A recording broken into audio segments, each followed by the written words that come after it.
joined the United States Army. And he spent boot camp in Louisiana and forever hated snakes after that. Forever. He went on to train as a medic, and he served his time in Belgium and was a part of the Battle of the Bulge. Can you imagine being a medic in the Battle of the Bulge? It's just impossible to comprehend. So that's part of my motivation. Those are some key backgrounds that drive me to this day. I got involved in politics in 1978. 1980, I was working on a legislative race in Eugene. It was a primary. We ended up losing that election by 14 votes. I went on and worked on the general election campaign for another woman who was running. And there's a time and a date and a place in 1980 where I knew I was supposed to be involved in politics and I was supposed to be a campaign guy. I just knew. It was a God thing, and I never looked back. The woman who ran for the general election won. She asked me to be her legislative aide, and only a couple of months later, over at the Capitol, as a legislative aide, sitting in the back of the room, and there was a hot, heated bill that was probably related to timber in those days. And this guy, this legislator, gets up, walks to his mic, and starts talking. And I sat there for a minute because I was pretty close. It was probably from me to the front row watching this. First time I'd seen him speak. I go, who is this guy? I go, he kind of talks funny. I go, he almost sounds like he's from the East Coast, maybe the Northeast, maybe even Boston. And he proceeds, and as Peter does, he starts slow and he ends with fire. And that's what he did that day. And it was riveting. I felt like I was in West Berlin listening to Ich bin ein Berliner by JFK. It was riveting, and I forever remember that moment. What's fascinating is just 5 years later, I was invited to run the state Senate campaign for Senator Cub Houck. He was the incumbent. He was the caucus leader. And there was this guy that was going to take him on, and his name is Peter Courtney. This is 1986. Now, Peter got elected in 1980. He served 80. He got reelected in 1982. He chose to run for Congress in 1984. Did not make it. That's the year that Denny Smith won that election and would proceed to be a congressman for 10-plus years. And so we won the election. The race was incredibly close. A week out, it was dead even. And we did a couple of things at the last minute. This is before vote by mail. And so it's interesting. This is 1986. Fast forward 31 years. And for 31 years, both Peter and I were members of the Y. And we're members of the men's club. It was down in the basement. It had just a little less mold than the other one. Serious. And for 31 years, Sarah Courtney and I would walk by each other, and we would just say one thing. Hi, Peter. Hi, Chuck. For 31 years. And then one day, in 2017, I'd just been elected president for the Y board. And the Y was in tough straits. 2 board members had to bail the Y out and pay for payroll 1 month. They gave $80,000 to cover payroll. That's how bad it was. And I pulled up. I play basketball all the time. I have a hard time playing now, my knees. But I pulled up to the front of the Y, and this was not an accident. What I know now is, and I pulled up, and Senator Courtney's walking out. For 31 years, we only said hi, but he stopped me that particular day, and he says, "You're the Y president, aren't you?" And I said, "I am." And he goes, "What's happening with this building?" Because 10 years prior, the YMCA board of directors was asked to step back when the Kroc Center came along, and they built the Kroc Center in North Salem. And they promised to come back and help us. And I said, "Well, it's interesting you say that. We have a meeting in Jerry Frank's office in 2 weeks to have that very specific conversation." He said, "I have an idea, but I'm going to need somebody to stand beside me and go to war. And I'm hoping that's you." He said, "Come see me tomorrow morning." So I go the next morning, alone. And I forget if Anna Braun was in the room or not. I think she might have been. But the three of us had a meeting. And he said, I want you, there's a capital construction subcommittee of Ways and Means that's about to take in testimony for lottery bonds and lottery funding. So they're 2-minute testimonies and no more. You just need to come, give your 2 minutes of testimony, and let's see what happens. And by the way, how much is that Y going to be? At that point, we thought it was $24 million. And he goes, yeah, so do that. So we did. We went in. We gave that testimony. I was in Tuscaloosa, Alabama. I watched the floor session with the Christmas tree on the last day of session. And $12 million was in that bill to build the new Y. And I couldn't believe that we were going to save the Y, because had that not happened, the Y was going to go away as we knew it. And so we proceeded.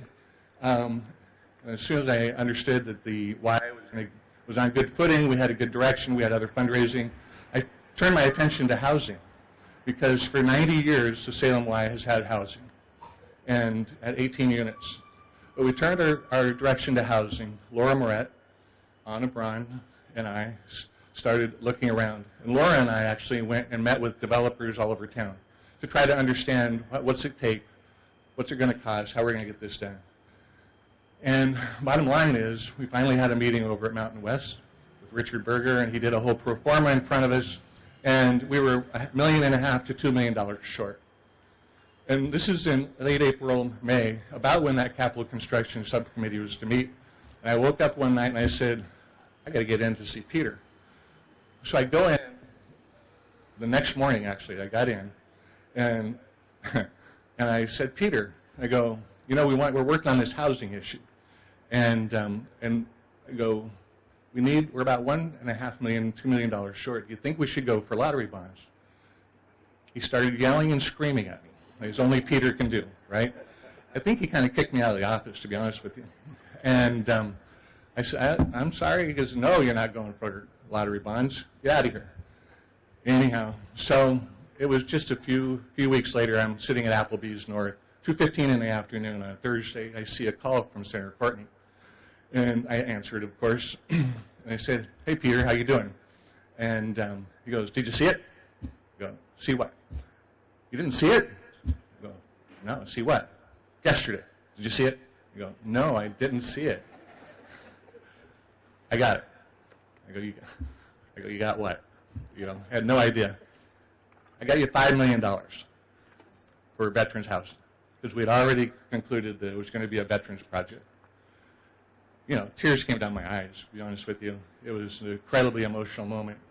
But we got $1 million worth of pre-development money to get us launched. And then 2020 comes along, May 13th. It was only a month later that I got the other call, that we lost $4 million of the $5 million because the money contingent on lottery, where all the lottery shops were closed down. So I don't believe in walls. I only believe in bridges. So we started looking at other avenues. And really, to make a long story short, we understood there was some federal dollars that may be available. So we submitted through OHCS for $2 million. And in the meantime, sat down with Aaron Hunter, who at the time was the CFO at Oregon Department of Veterans Affairs. And we concluded that because of the time difference, the project was increasing in cost by a couple $1 million. So we went back to the legislature, not knowing if we would get it, and asked for $6 million to replace the $4 million. And thanks to Senator and the greatest thing for me and my wife is we have two unbelievably great new friends in Peter and Margie Ford. And that's just so special. We thank you.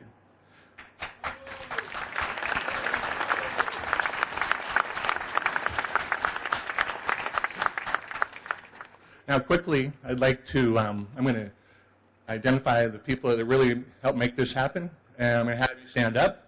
And then we're not going to applaud for all of these. We'll just save the applause for the very end, all right? And, but this is what it took to pull this together. And thanks to, again, Laura Moret, who introduced us to Home First. Ben Prey, Rob Justice, where are you? Stand up. And then they are the ones that helped guide us throughout this process. Thank you, Ben. Thank you, Rob. Laura Moret and Anna Braun. There's Anna in the back and Laura. The three of us were at a Home First facility in North Portland that was not occupied yet, and we stood there, and it was at that moment in the spring of 2019 that the conclusion was we should go for veterans housing. The ODVA, everybody that's a part of the ODVA staff, please stand. Thank you. The ODVA has been incredible throughout this project process, and we could not have done it without them. Home First, Tony Jones, Grant Dixon, Joel Consino. These are the guys on the ground that actually have been working every day, working on this project, making it happen. You guys are unbelievable. Every time I asked for something, you said, absolutely, let's do it now. Thank you. Great to work with you.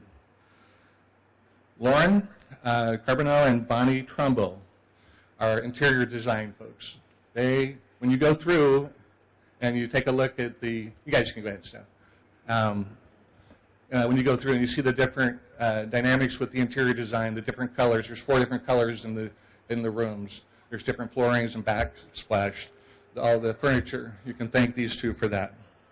Will Harris and Maren Winters. So Will is with Home First, a business manager, and Maren works in our office. She's our go-to accounting person.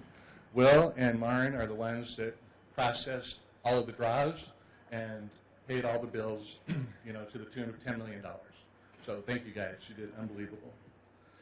Bowden Construction, Caleb Bowden, Jimmy Coe, and anybody else that's here from Bowden, please stand. Awesome, you guys.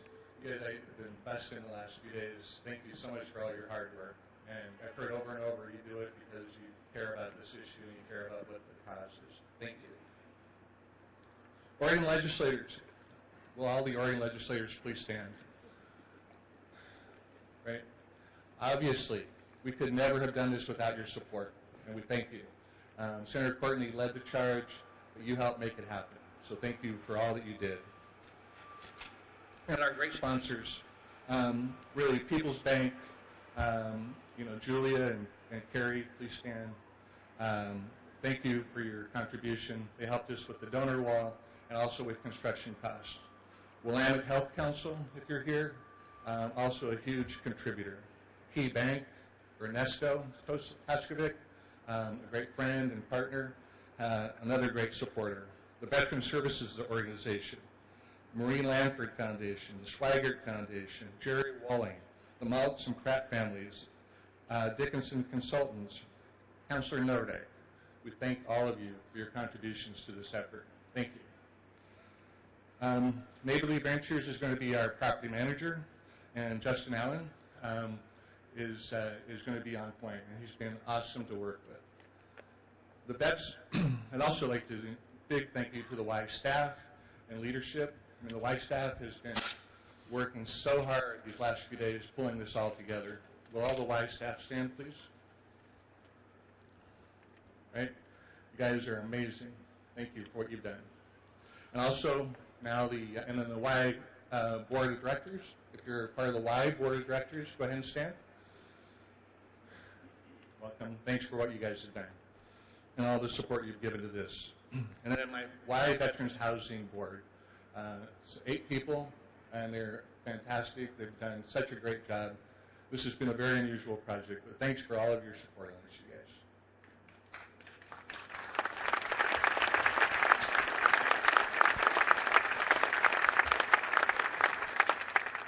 And last but not least, taxpayers. I mean, let's be real, right? And especially friends like my friend Corey and others who spend a little bit of time playing video lottery, right? I encourage all of you to go play when you get done here. But taxpayers are a big part of this. I mean, let's be real, right? I mean, legislators can legislate, and then sometimes when it has a cost, taxpayers have to foot the bill. But I think they're going to be extremely proud of what they invested in. Please give a huge round of applause for everybody.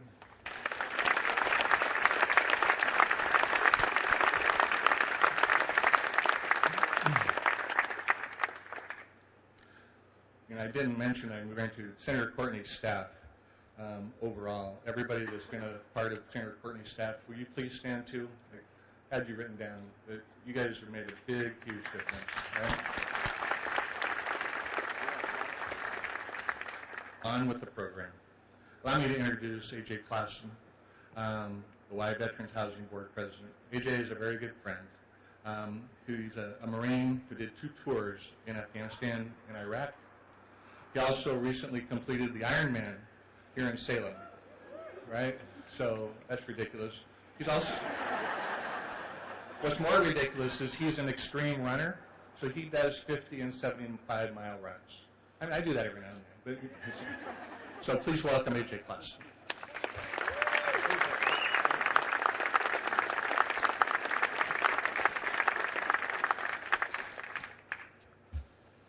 All right, I'm followed by a senator, and my bosses are here, so I don't want to mess this one up.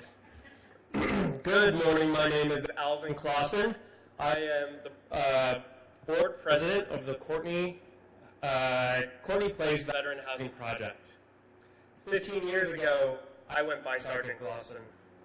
And 15 years ago, I was deployed to the Helmand Province in Afghanistan, attached to 2nd Battalion, 7th Marines. In 2008, our unit was the return of Marines to Afghanistan. Our mission was to regain ground captured by the Taliban and to hold the Helmand Province, which is roughly the size of West Virginia.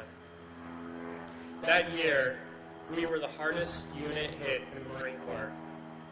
We had 20 Marines killed in action and 160 wounded. In the 15 years since that deployment, we've had more Marines commit suicide than we lost to the enemy in battle. We may leave the battlefield, but some of us keep fighting the war. The state of veteran is someone who at one point in their lives wrote a blank check payable to the United States of America. When we sign up to serve our nation in the military, we understand that there's going to be many sacrifices to signing that blank check. We understand that we may serve in any corner of this globe, from the beaches of Normandy to the Korean Peninsula, to the jungles of Vietnam, to the deserts of Iraq. We understand that signing that blank check will cost us blood, sweat, and tears. We recognize that we might be away from our family for months and sometimes years. We recognize that upon our return, our children might not even remember who we are. We fully acknowledge that signing that blank check means that we might have to take the life of another human, that we may have to give our life for something bigger than us, that the people, the men and women to our left and our right, people we consider family, may have to give their life for our nation. What many of us don't anticipate is that even after we take off the uniform, we will still be paying interest on those blank checks. We don't fully realize the impact that the mental and physical traumas will have on our daily lives. While on active duty, service members endure a lot of high-stress experiences, especially during deployments and combat exposure. After they leave active duty, veterans experience issues readjusting into civilian life. Considering these traumas, it's no surprise that veterans face higher rates of drug and alcohol addiction, homelessness, domestic abuse, and suicide compared to their civilian counterparts. We may leave the battlefield, but some of us are still fighting the war. This building behind me is more than just a cheap place for veterans to live. Our wraparound services and navigational services will help connect veterans to the services they earn and programs to help heal the traumas they endured during their military experiences. We hope that our services and programs will extend beyond the walls behind me to all veterans facing challenging times in our community. Veterans, I'm here to tell you that you and your service has not been forgotten. I'm here to tell you that we see you fighting, and we are your reinforcements. We are your supply drop, your artillery, and your close air support. We have a saying in the Marine Corps, no Marine left behind. And I'm here to tell you, veterans, today, as long as my heart is beating, Sure as hell, I will be here to defend you. I will be here to fight next to you. You will always have an ally in me. Veterans, I am here to tell you, especially to my Vietnam veterans, welcome home. So there's two men that made this project happen. It wouldn't have happened without them. Obviously, Peter Courtney was mentioned. Peter one time came up to me and he said one of his great regrets was that he didn't get to serve the nation in the military. He was a politician for 45 years, and let me tell you, Peter, I would serve in war for 45 years over being a politician for 45 years. And then Chuck Adams, who he became more than a friend to me. He became my family. He told you about the challenges that we faced trying to get this. There's one point I didn't think that this was going to be actualized. But here we are today in front of you, months away from serving dozens of veterans, hundreds over decades. And it's to him, his tenacity. He said he didn't serve in the military, but he's tenacious like a Marine. So can I get a round of applause for those two?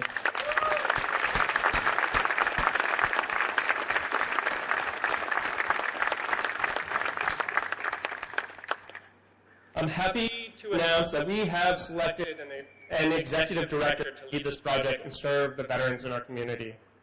He's a Marine Corps veteran. Well, actually, before I introduce him, do we have any Air Force veterans in the crowd? We got a couple of hands raised. Can I get a hoorah for the Air Force veterans? Hoorah! Do we have any Coasties here? Nobody from the Coast Guard showed up. That's pretty typical. Do we have any sailors here today? Got some sailors. Can I get an hoorah for my sailors? Hoorah! What about my soldiers? They do hoorah instead of hoorah, so we'll give them an hoorah anyway. And then last, but certainly not least, my Marine Corps veterans. Dude, I got any Marine Corps veterans here. Look at that, we represent it. Can I get an hoorah? Hoorah! All right, back to our executive director. He's a Marine Corps veteran, and that's what reminded me to acknowledge all our veterans in the community. He served a tour in Iraq, and for the last decade, he's been advocating for our veterans in local issues and federal issues. Ladies and gentlemen, I'm proud to introduce you the Courtney Place Veteran Project Executive Director, Andrew Holbert.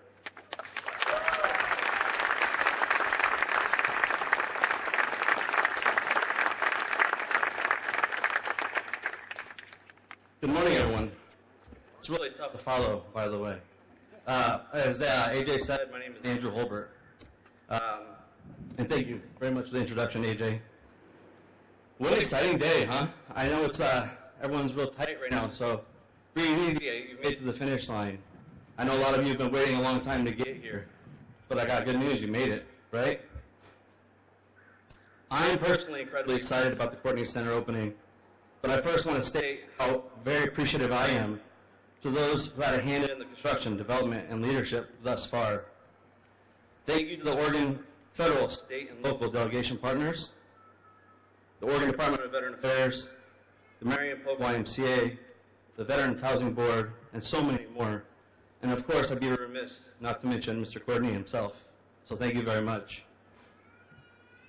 As AJ stated, I was a United States Marine Corps Iraq War veteran, and I've decided to spend the last third of my life dedicated to serving my veteran peers.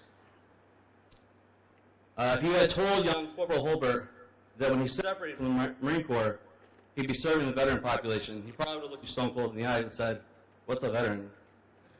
Now, I can't imagine doing anything else with my life but serving that community.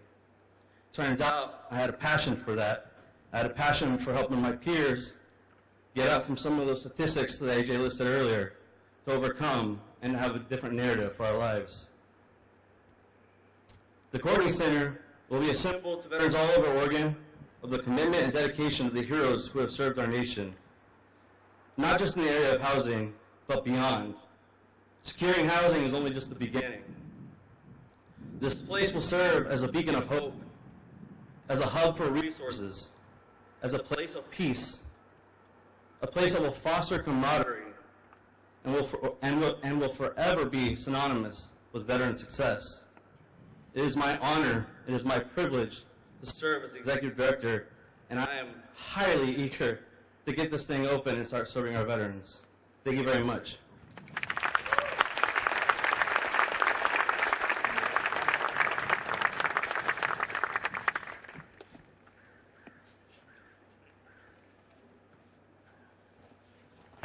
Good job.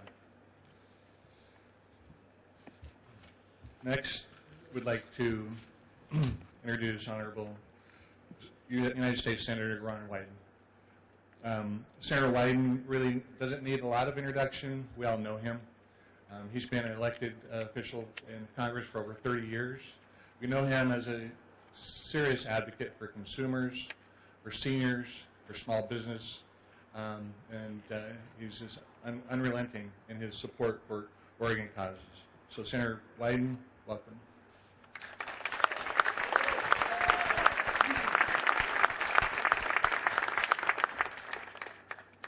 So Chuck and Andrew and AJ were so thoughtful and encompassing in their remarks.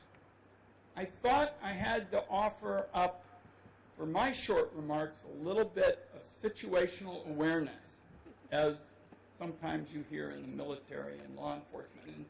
And I just want you to know that if I was to now describe Leader Courtney's accomplishments just with the Oregon congressional delegation, you all would be here till breakfast time. So I just want to say that as I start these short remarks. And let me kind of open it up in the context of what Peter really talked to the delegation about, and that is that too many Oregonians every single night go to bed without a roof over their head and a floor under their feet. And we think, Oregonians think, it is morally reprehensible for veterans to be treated in that kind of fashion. And today, because of Peter's leadership and all that Chuck and AJ and Andrew have described, Marion County is doing something about it.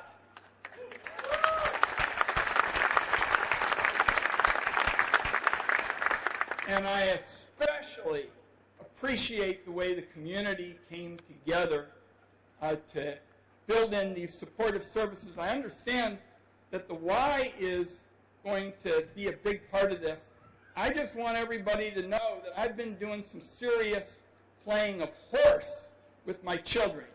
So anytime somebody's got a horse game over at the Y, I'm in. Let me know. And I just appreciate these supportive services. They're everything. Just a couple of other comments. Democrats in particular usually don't talk much about what's called supply-side economics.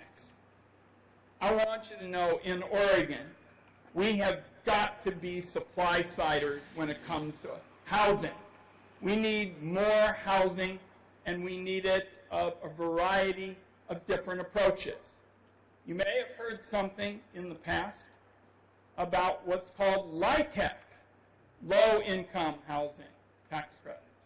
I'm pushing in this session for MITEC, middle-income housing tax credits, because I want you to know I think it is high time that firefighters and teachers and nurses should also get adequate shelter in Oregon. High time. And my last comment embodies what Peter has always meant to our congressional delegation, because it's behind the spirit of this wonderful day. And we call it the Oregon way. Not about Democrats, not about Republicans. In this case, about veterans. And we saw the numbers.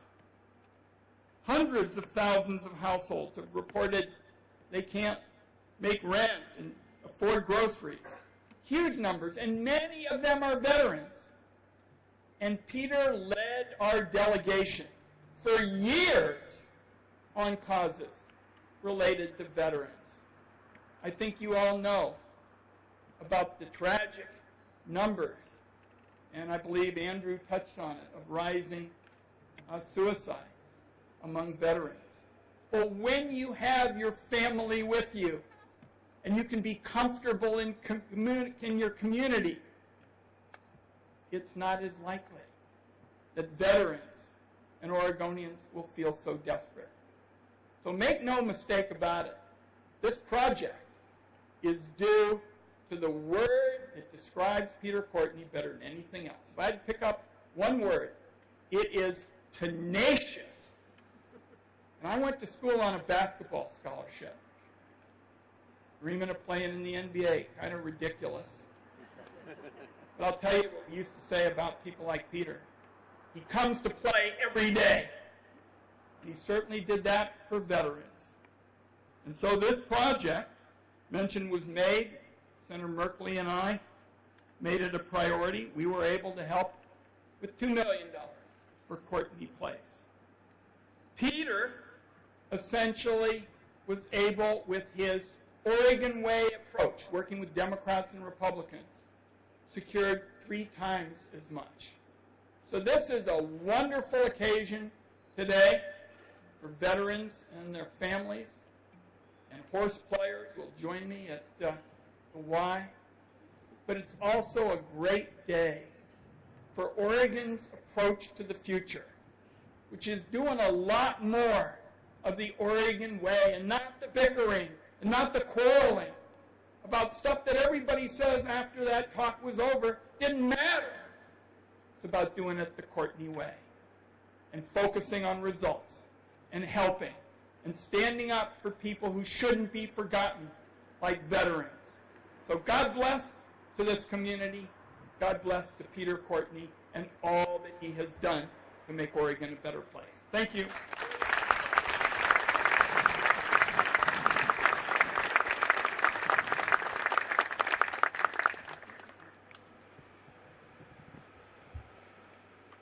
Remember the story that 2 board members had to come forward and cover payroll. What people don't understand is this is a $10 million project. It's paid in full. The YMCA was a $30 million project. It's paid in full. Today, the Y has $40 million worth of assets, free and clear. And Senator Courtney represents, again with his colleagues, $23 million of that $40 million. Let's give him another round.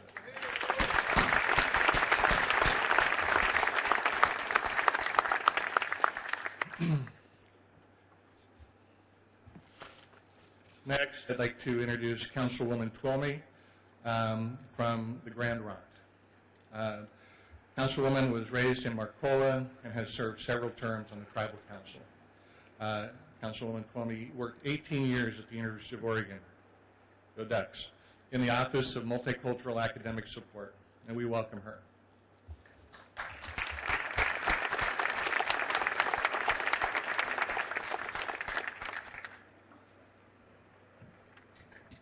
Good morning, and thank you for having me.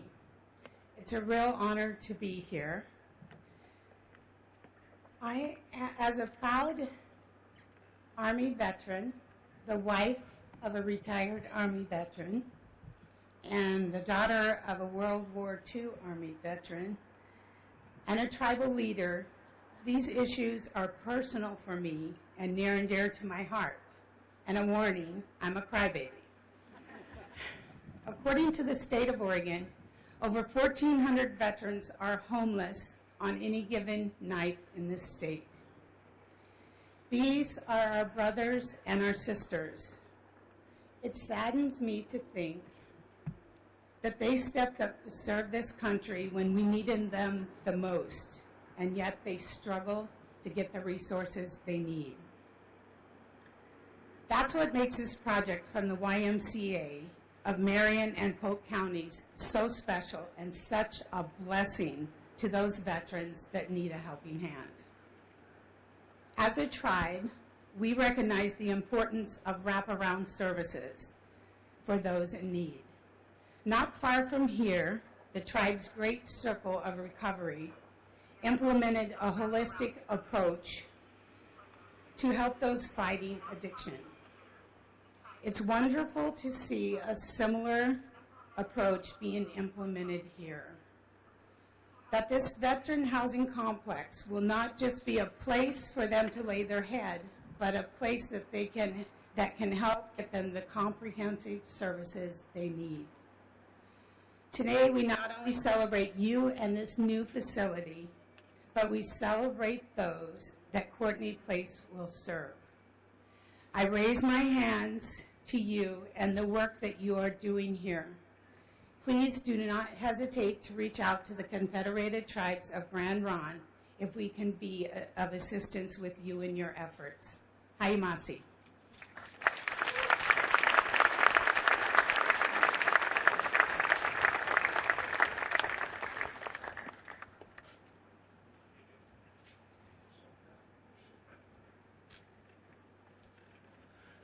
Next, I'd like to introduce Director Fitzpatrick.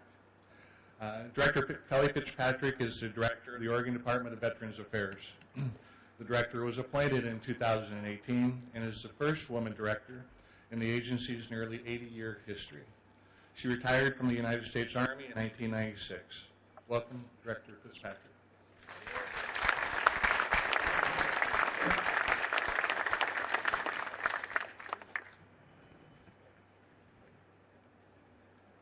I'm a little shorter than some of the other speakers, so I need to adjust this. Good morning, ladies and gentlemen, distinguished guests, fellow veterans, partners, and community members. As the Director of the Oregon Department of Veterans Affairs, a proud Army veteran, and a daughter of a two-war veteran, it's with immense pride that I stand before you today on this momentous occasion. Courtney Place, this beautiful, state-of-the-art, affordable housing complex that I had the honor to tour before the event started, here in the heart of our capital city and just a stone's throw away from our state capitol building, is truly a beacon of hope and support for those who served our nation in uniform and have fallen into a state of houselessness or near houselessness. It's thanks to the tireless work and dedication of former Senate President Peter Courtney, the YMCA of Marion and Polk counties, United States Senators Ron Wyden and Jeff Merkley, our partners in the Oregon legislature, and countless other supporters, advocates, volunteers, and public servants at all levels of government that this remarkable achievement became possible. As you've heard repeatedly today, because it's so very true, it was Senator Courtney's dream to see this project through from inception to completion. It rightly bears his name as a fitting crowning achievement to his incredible lifetime and legacy of service to the people of Oregon and his steadfast advocacy for Oregon's veterans. The YMCA of Marion and Polk counties has been a pillar of the community for over 90 years. We're honored that they have expanded their legacy of community support by providing affordable housing for veterans in need of housing stability. Thanks to the unwavering commitment to veterans demonstrated by the many partners in this project, residents of Courtney Place will have even more than simply a place that they can proudly call home. They'll also have access to a full suite of wraparound services, including on-site social services, mental and behavioral health support, and financial literacy and life skills training, empowering them to create a brighter future for themselves. When Senator Courtney first approached me and the Oregon Department of Veterans Affairs about this project, and it was my introduction to Senator Courtney, he didn't need to say much more beyond, I want to build affordable housing for veterans. ODVA and I were ready to support this endeavor. It was a pioneering effort for ODVA and others, but over time, we learned a lot and are so proud of the successful journey together to reach this wonderful destination. Lottery funding dedicated for veteran services in Oregon helped support construction of this facility. Notably, the legislature approved additional lottery funding during this recent session for wraparound services on site. But Courtney Place is more than just a building. It's a testament to our shared commitment to addressing the crisis of veteran houselessness head-on. Courtney Place also goes to the heart of the governor's #1 priority for Oregon. Only through this shared commitment can we successfully address this scourge. The statistics are heartbreaking. While about 6% of Oregonians served in our nation's military, among those experiencing homelessness or facing housing insecurity, 10% are veterans. In the last HUD point-in-time count, it was estimated that there are currently more than 1,400 houseless veterans in Oregon. Houseless veterans are more likely than the general homeless population to be Black or Latinx, women, single parents, or members of the LGBTQ+ community. Those of us who are in the business of serving veterans know that many veterans and their families are in desperate need of stable and affordable housing.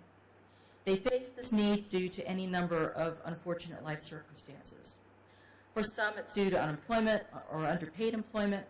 For some, it's due to physical disabilities and chronic health conditions that keep them from being able to work at all. And for others still, behavioral health challenges such as PTSD and traumatic brain injury or substance use have resulted in homelessness. Those of us who are in the business of serving veterans also know the transformative impact that affordable housing coupled with supportive services can have on veterans. The challenges are many, but so are the success stories that give us reason to keep pressing forward with affordable housing like Courtney Place. One such story involves a veteran who came to ODVA Veteran Service Officers for help several years ago. This veteran had been bouncing back and forth between Texas and Oregon for many months, looking for work while living in a vehicle with his 2 dogs.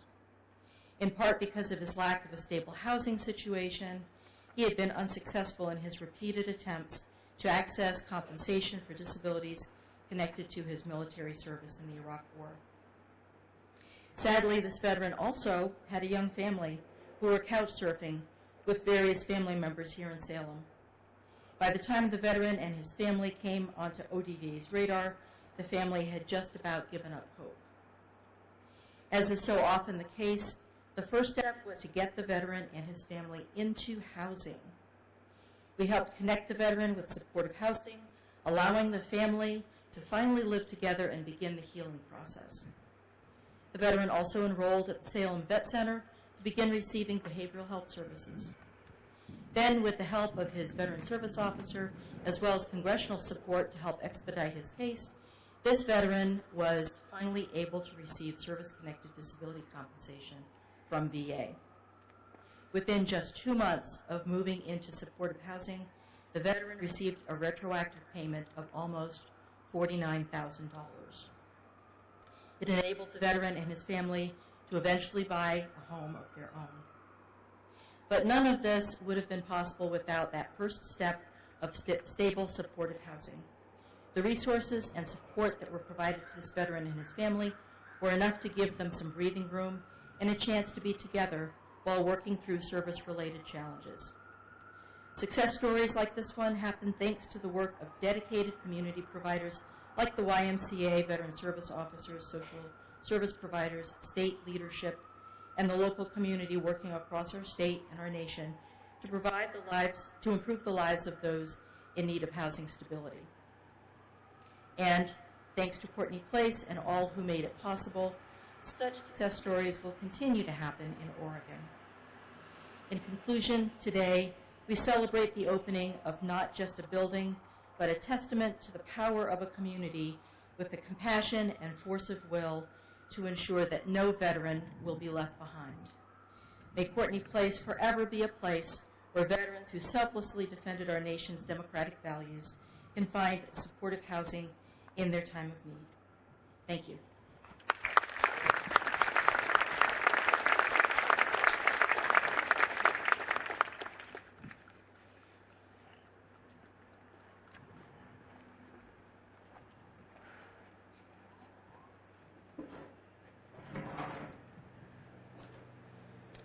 Next, I'd like to introduce Tim Sinatra, the CEO of the YMCA.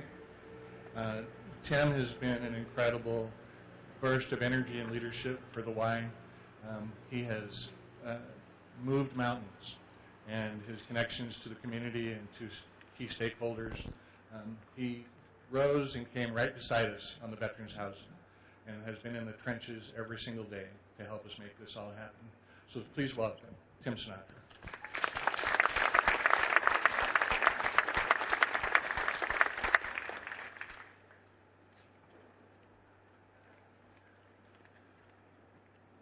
Thanks to each of you for being here today and for your dedication and commitment to supporting this wonderful opportunity.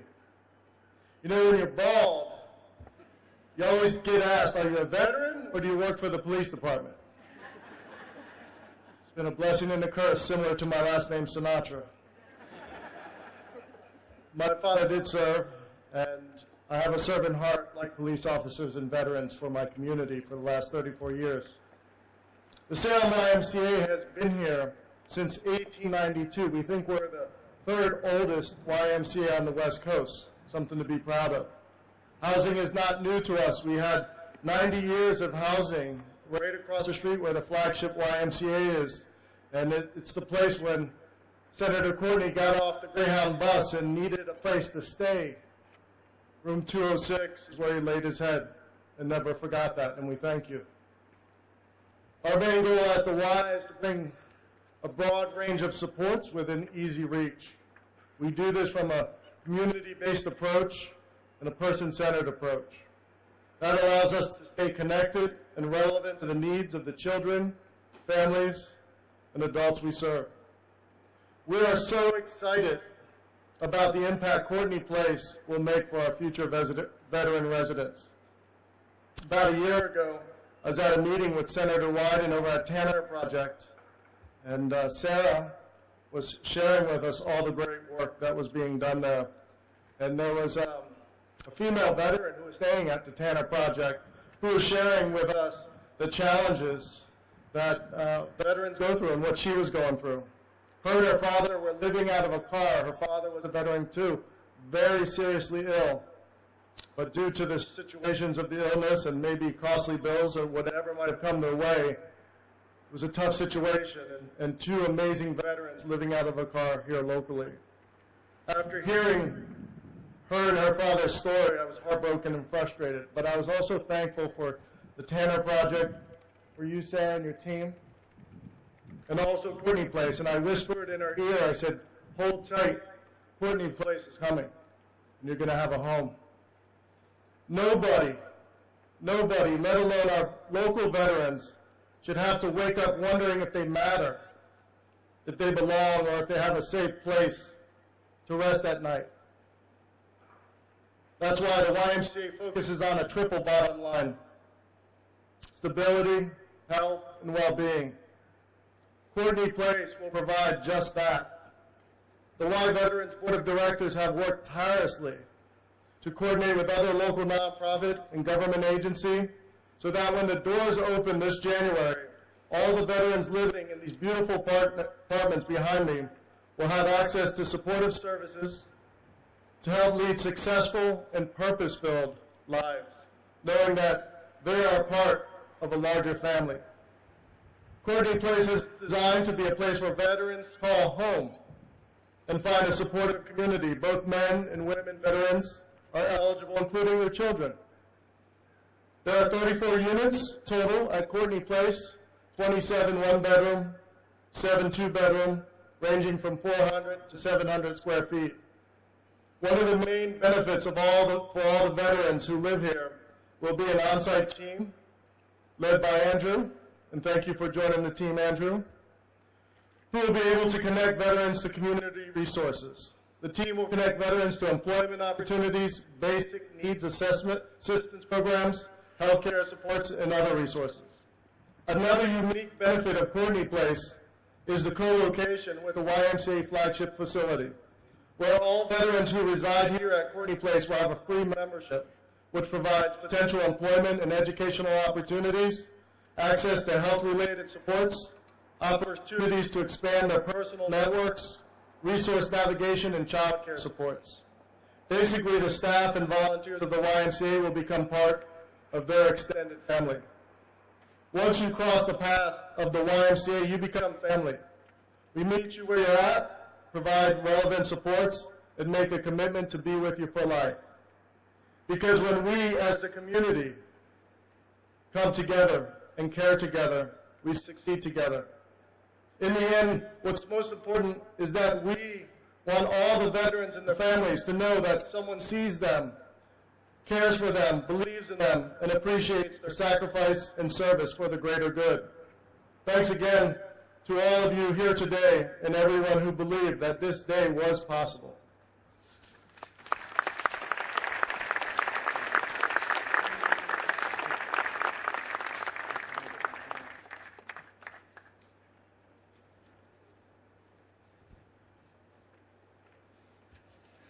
And last, allow me to introduce my good friend, State Senator Peter Courtney.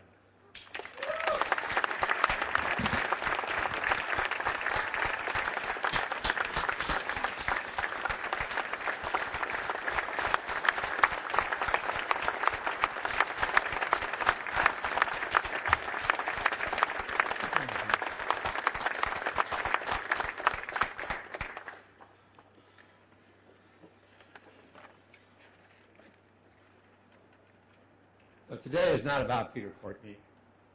It never was to be, it never will be. I also want to introduce someone that actually wrote my speech, and every other word was short. And that is Margie Courtney, my wife right here.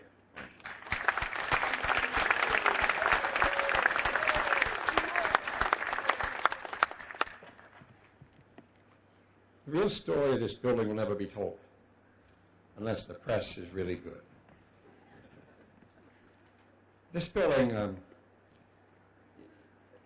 can't begin to tell you how my wife said you should start by saying, you're not a veteran, Peter, but you had to, with others, go to war to bring about this building. And in some ways, that's exactly true. Today, there are people like Senator Lee Beyer here, Bob Wagner, the President of the Senate, Tim Knopp, all members of the legislature, Democrats and Republicans. It has to be said that they played an equal role in this day and night. Bob Wagner just came back from Normandy. I wish I could have gone there someday because his son wants to become a Marine officer. Lee Beyer was in the Air Force. And Tim Knopp said he had such a fiery temper, not even the Marines wanted it. One of the things about this that hasn't been said too much, and I'm going to say, I'm not going to spend long talking to Prince Big, and we were told that there was a time limit on all our speeches. A time limit. Well, there's time limits and there's time limits. It's like a 3-minute time limit. That has gone way long time ago. But I thought about housing. I thought about women veterans. I must tell you that because I learned from talking to an individual here who works with homelessness that the number of women veterans of homeless is staggering. Staggering. And it never occurred to me. Never occurred to me. Sure enough, I did some checking, and the numbers are frightening. So we are going to build a place for the women veterans until certain forces came in and said, you can't do that. You got to do it. This facility is co-ed. Very important to understand that in this facility, a lot of them will have women with children in it. These units are designed very specially for all. When I say all, I mean genders, backgrounds, and sensitivities. Incredible amount of work went into this. You know, I didn't know what to speak of. I've been really nervous about this speech. I got a call last night from a certain staff member in the Y, who I'm looking for, but I can't find. She says, you know, Peter, some things are just so outstanding, they don't need words. And I said, that's helpful. That's helpful. This thing right here doesn't need words. The colors alone are staggering. At least I think they are. These stairs, staggering. And here I am supposed to say some things because I believe that actions speak louder than words. But sometimes you got to say some words. You got to hospital for 2 or 3 weeks. I tricked the doctors and let me out of the hospital to come over here. Now, what nobody knows, you can tell it look at the picture, I couldn't wait to get my hands on that golden shovel. And the reason is I needed a crutch. And it's an absolute truth. I needed a crutch. I was shaking because had been very, very sick. And I thought I had to even go back to the hospital. That I was going to be here for that groundbreaking baby. But I'll tell you, thank God for golden shovels. You heard about the homes that are here. These are homes. They're not apartments. These will be homes to men and women who don't have one, who don't know what a mailbox is, who don't know what it is to get a message, who don't even begin to comprehend a place that they can call safe and family together. They don't know it. That is what this is. It's pretty and it's nice. The location. If you notice the location, I mean, folks, over there is the Second World War Memorial. Magnificent. Right there is the state capitol, the People's Building. You got it right here. The top things can see the gold man. The location of this is as great as any place, veterans place in the nation. In the nation. And I'm not making that up. That alone will do something to those veterans that feel so lost, who are unhealthy, who just need something. That is powerful stuff. This location wasn't by accident. We got lucky, but it's very much a part of the thing. You've already heard about the maintenance services. We came within just 24 hours not getting any of those support services. Oh, yeah. Because they didn't tell me they wanted them until the last minute. So I and a few others go running over there. And running over there, we even missed the Capitol. Ran so hard, ran right by it. Right by it. Right there. And we said, help. What do you want now, Peter? Help. Is it your help? No, not my help. It's others' help. And at the last minute, we got that funding for 2 years, I believe it is, wrap around, whatever they want to call it. Because I'll tell you, without that, you're not going to be able to help these people. You're not. You're not. Now, we know that veterans struggle with homelessness, unemployment, disabilities. But I want to say this. I'm all excited about this. And I have to say, thank you, John Martin. Now, when I say things like that, I'm thanking somebody that can't be here, but basically did a lot to help me with this. I'm told it's 500 people here. Is there 500 people here, Tim? 500 people. There's no way there's going to be 500 people here. No way. But they're here. That is another incredibly powerful statement about this thing and about veterans. Everybody likes to say, I'm for veterans, only when it's convenient, I say. And maybe that's not fair. 500 people here. I cannot believe that. I can't comprehend that. What a statement about each of you as well as this community. Now, you all know this. The Marines, always faithful. Air Force, aim high, fly, fight, win. Army, this we'll defend. Navy, always courageous. Coast Guard, always ready. Now, I got to tell you about the Navy. The Navy's got 3 or 4 mottos. I don't think they can make up their mind which one they are veterans. And that sort of combines all those mottos in one way. We, here. Because in some way, we're a branch of the military today, whether we like it or not. This makes us that. This is our statement about our veterans. This is our statement about what we will give to those who've given so much to us. So, today we honor our veterans by giving them a new place in Salem to call home, a safe harbor, and a port in the storm. Thank you.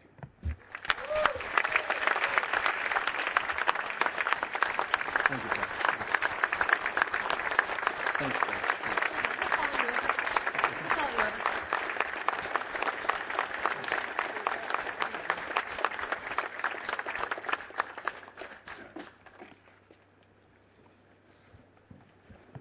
Well, we're at the conclusion. Please be seated. Thank you so much for being here and hearing the stories and understanding how important this facility is. I'll say a couple of things. We have 6 rooms that can be toured for you. We have a person stationed in each of those rooms that will stay in those rooms as you go through them. So some can go this way and some can go that way, and people can direct you to see what the rooms are actually like. And they're unbelievable. I strongly encourage you to do that. The second thing I would say is in the community room, there's a wall. It's what we call the donor wall. And on it are hexagons. And what we're going to do is we're going to provide a space, and they come in 4 different financial categories: $2,500, $5,000, $7,500, and $10,000. And for $2,500, it's 1 star; $5,000 is 2 star; $7,500 is 3 star; and $10,000 is 4 star.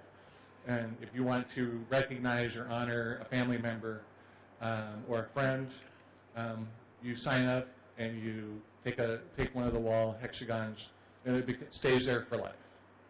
And it's a way for us to also raise some revenue for that next year or 2 of wraparound services. So take a look at that. Laura Morat will be stationed at that table. And then finally, what I would like to just say is I did not recognize my family.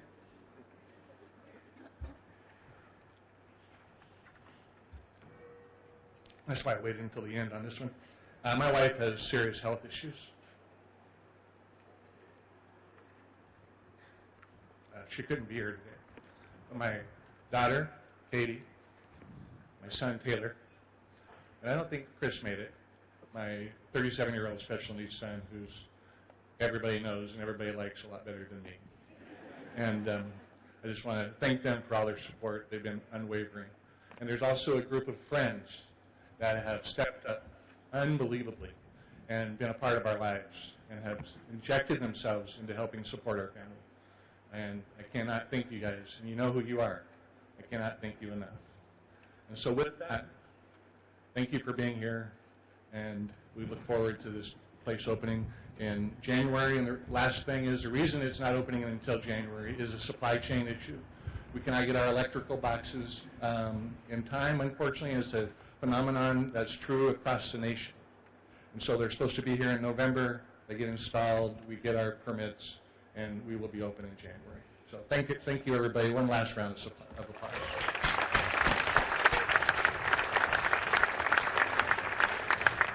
We are adjourned.